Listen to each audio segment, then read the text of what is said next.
दोस्तों, आज की कहानी मैं सुनाऊं उससे पहले मुझे जो आज की कहानी है, आज की स्टोरी है, वो एक फिल्म से मिलती जुलती लग रही है, जो कि मैं आपको पहले बताना चाहता हूं।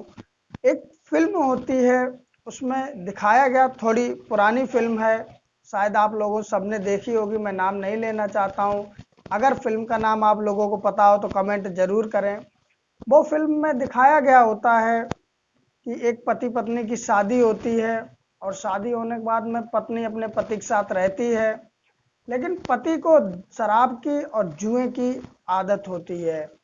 जब पति उसका शराब पीता है, जुआ खेलता है, तो धीरे धीरे घर की सारी चीजें हार जाता है, और हारने के बाद में वो अब पत्नी के गहने ले ले करके उसको जुए के दांव पे लगाता रहता है।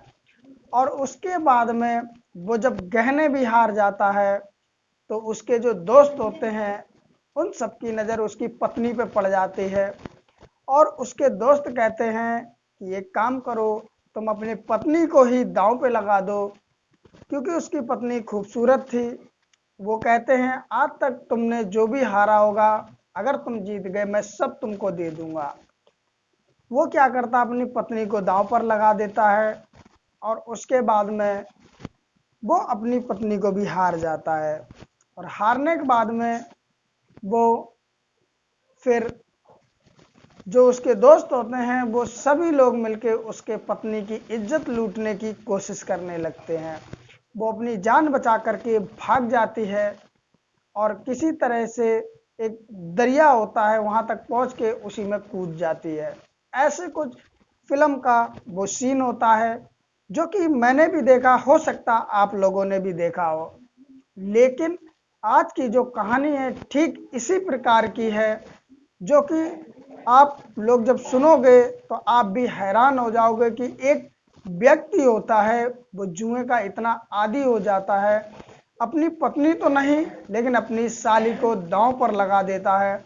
और जब उसी के दोस्त जिनके साथ वो जुआ खेलता है वो पीछे दौड़ते हैं उसे पकड़ने के लिए, और जब पकड़ लेते हैं तो उसकी हालत कुछ ऐसी कर देते हैं, जब उसकी आंख बेहोशी से खुलती है तो वो देखती है कि सीधे मैं हॉस्पिटल में पड़ी हूँ और सामने पुलिस वाले खड़े हैं। तो जानते हैं इस कहानी में क्या होता है और ये घटना कहाँ की है। तो बने रहिए मेरे इस कहानी के साथ और एंड तक इस वीडियो को देखिए। नमस्कार दोस्तों, मेरा नाम अजय श्रीवास्तव। वीडियो आगे को ले चलूं दोस्तों, एक लाइक भी कर दो जिससे मेरा हौसला बढ़ता रहे। ये कहानी दोस्तों उत्तर प्रदेश के फतेहपुर की है। उसमें एक परिवार होता है, उसमें माँ होता है और एक बेटा होता है। बेटे का नाम विनोद होता है। जो विनोद होता है वो पढ़ाई लिखाई में तो इतना उसका मन नहीं लगता है, लेकिन बाहर यारी दोस्ती में घूमने में उसका मन बहुत ज़्यादा लगता है। दोस्तों, उसके अंदर एक गंदी आदत हो गई थी जुए खेलने की। वो जुआ खेलता था और दोस्तों के साथ में घूमता फिरता था। जो उसका परिवार था, उसकी माँ थी, बेहद ही गरीब थी। हालांकि उसके पास अच्छी खासी जमीन थी, लेकिन वो खेती पाती करके ही अपना गुजारा करते थे। और उसकी माँ जो होती कुछ गरीब टाइप में रहती भी थी। होते हुए भी कुछ लोग ऐसे होते हैं जो गरीबी दिखाते हों, ठीक उसी प्रकार से उसकी माँ रहती थी। और विनोद होता था, वो जुआ खेलता था। वो धीरे धीरे घर का सामान मिलता वो जुए में लगा देता दांव पर। खेती पाती जो है, मौका मिल जाता है उसे भी बेच करके वो जुए दांव पर लगा देता। इससे परेशान उसकी माँ सोचती है क्यों ना विनोद की शादी कर दी जाए। अगर विनोद की शादी हो गई तो शायद है कि विनोद सुधर जाएगा, उसकी बीवी आते वो घर गृहस्थी में पड़ जाएगा और अपना काम देखेगा।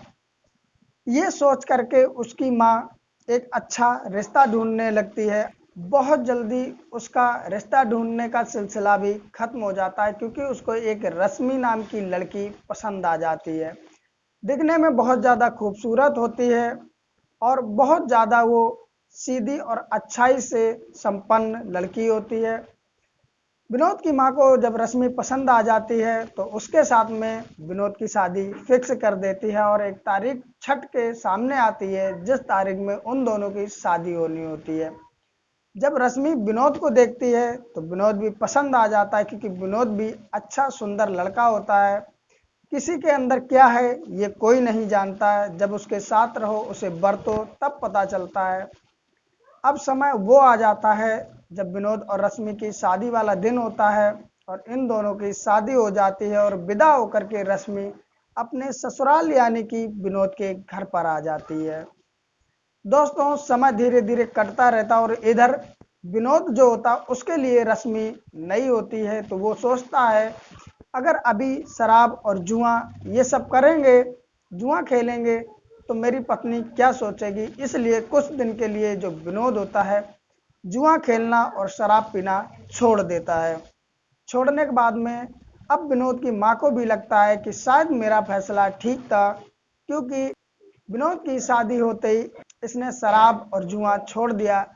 लेकिन विनोद तो मन में ये सोचता था कि पत्नी नई है, पता नहीं अपने मन में क्या सोचेगी। धीरे धीरे समय कटने लगता और लगभग जब 6 महीने गुजर जाते हैं और विनोद भी अब अपनी पत्नी से घुल मिल जाता है।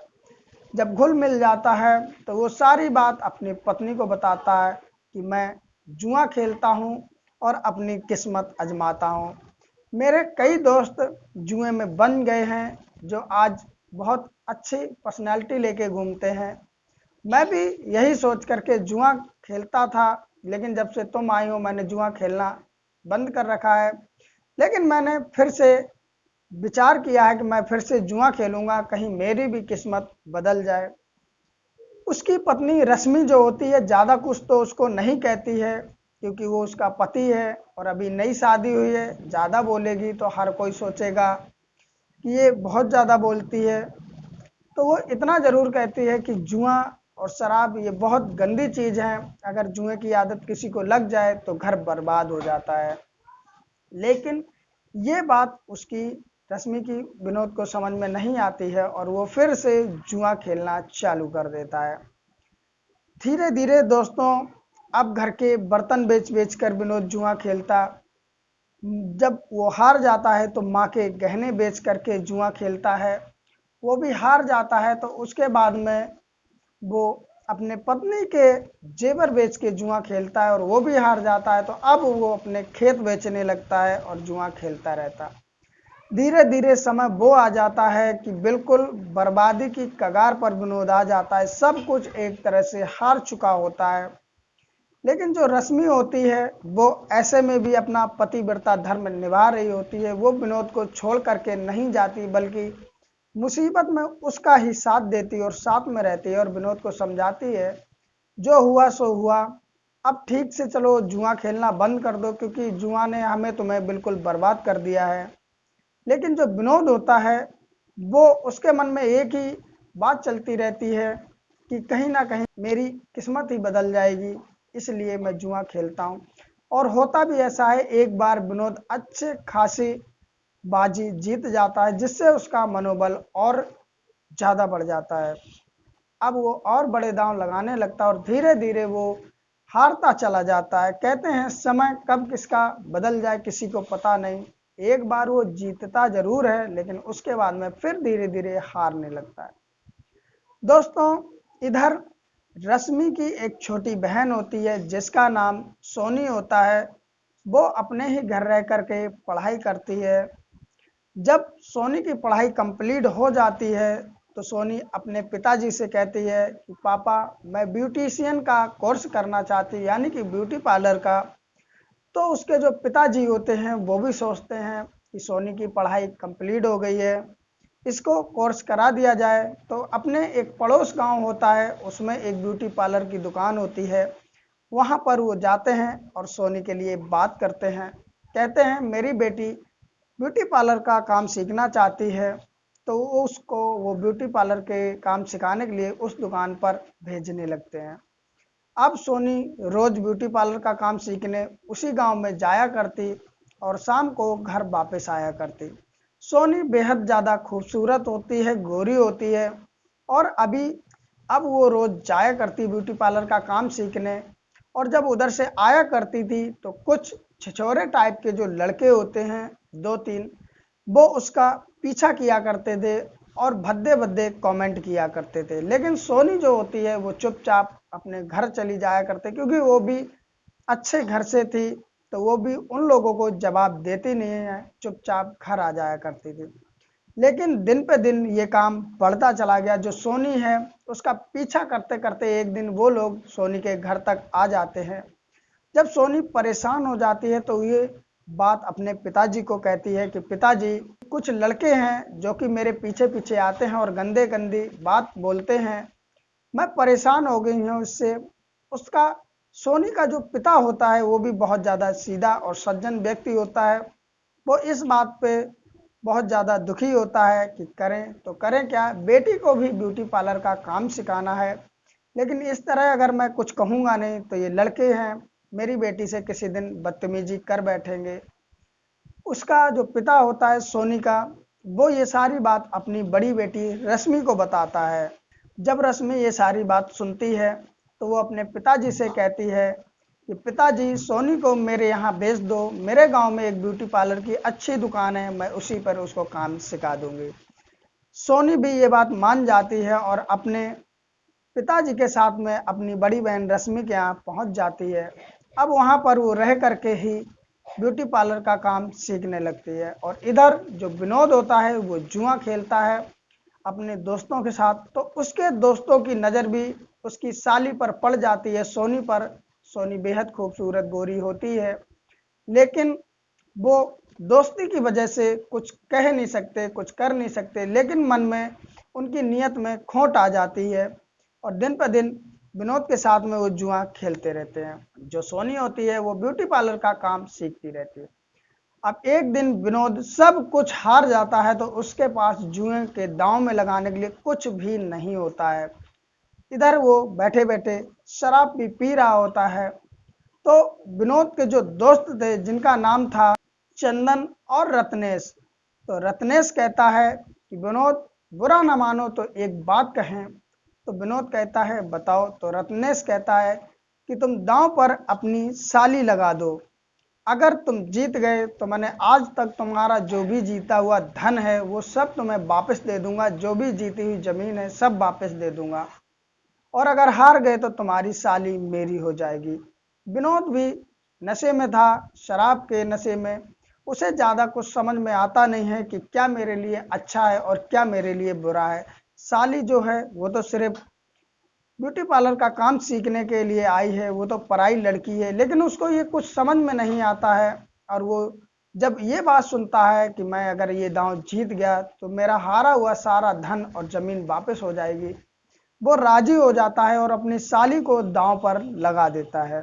बाजी चालू होती है, पत्ते बटने चालू हो जाते हैं, और कहते हैं कि बुरा वक्त आता है तो किसी को कहकर नहीं आता, और विनोद ये बाजी भी हार जाता है, यानी कि अपनी साली को हार जाता है। अब उसके बाद में विनोद के साथ में चंदन और रत्नेश दोनों घर पे आते हैं और उसकी साली का हाथ पकड़ लेते हैं।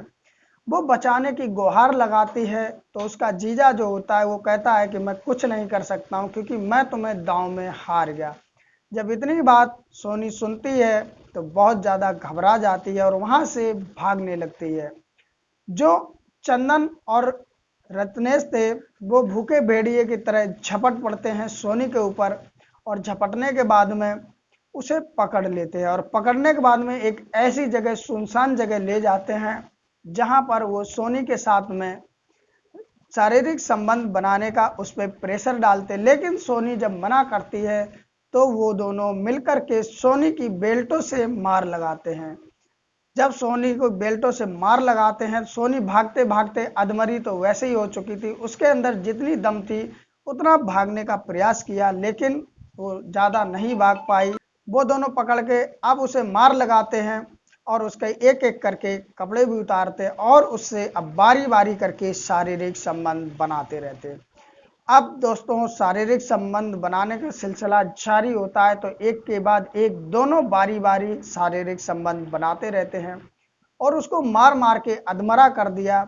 सोनी जब ये सब बर्दाश्त नहीं कर पाती है तो वो उनसे छोड़ने की गुहार लगाती, लेकिन वो दोनों भूखे भेड़िए की तरह लगे हुए होते हैं। सोनी से पहले चंदन शारीरिक संबंध बनाता है, यानी कि बलात्कार करता है। उसके बाद रत्नेश बलात्कार करता है, रत्नेश के हटते ही फिर चंदन बलात्कार, इस तरह बारी बारी करते रहते हैं। सोनी को जब मौका मिलता है तो वहां से वो अपनी जान बचा करके कपड़े पहन के भागती है, और भागते भागते जितनी उसके शरीर के अंदर दम होती है वो सारी भागने में लगा देती है, और एक सुनसान रोड पर जाके बेहोशी की हालत में गिर जाती है।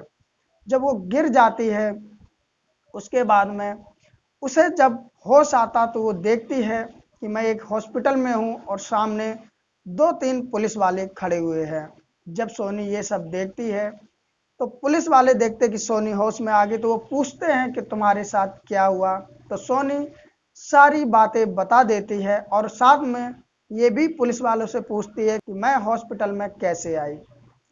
पुलिस वाले जो दरोगा होते हैं वो बताते हैं कि जब तुम रोड पर भाग के गिर गई तो मैं रात में गश्त कर रहा था, मैंने देखा कि तुम गिर गई हो तो तुमको उठा करके हॉस्पिटल में लाया, क्योंकि तुम्हारे शरीर पे चोट के भी निशान थे।